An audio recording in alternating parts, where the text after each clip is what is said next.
How did Catherine O'Hara pass away? Was she sick? In the days since her death, questions have spread quickly, but confirmed information has been limited. Here is what is known so far, what has not been confirmed, and what remains private. Welcome to Headline to Heartline. Some doors open softly, and we only realize what they held when the footsteps stop. This episode matters because it is about how a public life ends in a very human way, with unanswered questions and a lot of private grief.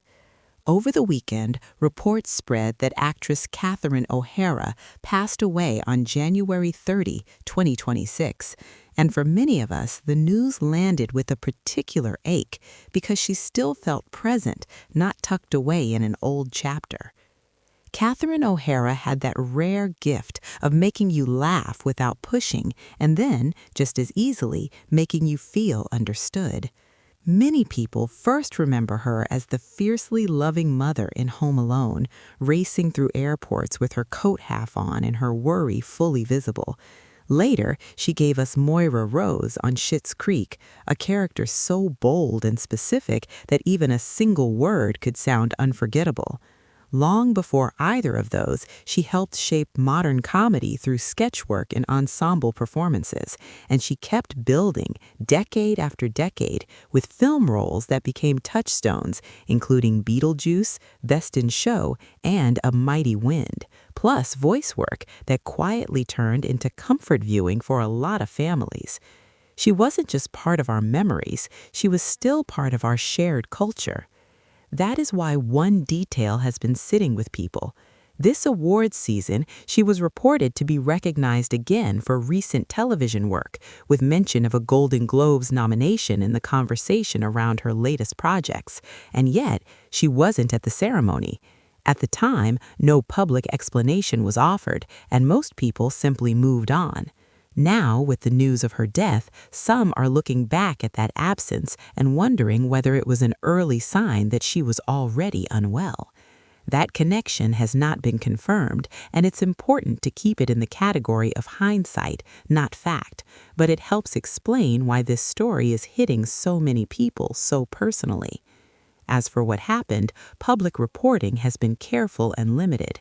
Outlets have said she died following a brief illness without naming a specific disease. She had spoken in the past about having a rare congenital condition in which the heart and some organs are mirrored in the body, but no report has linked that condition to her death. Authorities have said emergency services responded to a medical call early that morning and that she was taken to a hospital in serious condition. Beyond that, details have not been made public, including whether she was alone or who made the call. For now, those parts remain private, and it's worth respecting that line, even as curiosity is natural. Quick moment, if this kind of thoughtful storytelling matters to you, please like this video and subscribe to the channel. And then, let's come right back to Catherine. She leaves behind her husband and their 2 children, and she also leaves behind something less tangible but just as real, a sense of companionship. You can hear it in the way people talk about her this week. They aren't only listing credits, they're rewatching scenes, repeating lines, and realizing how often she showed up in the background of their lives, making them laugh without ever demanding attention. In a time when so much feels loud and rushed, her work reminds us that timing can be gentle and comedy can be kind.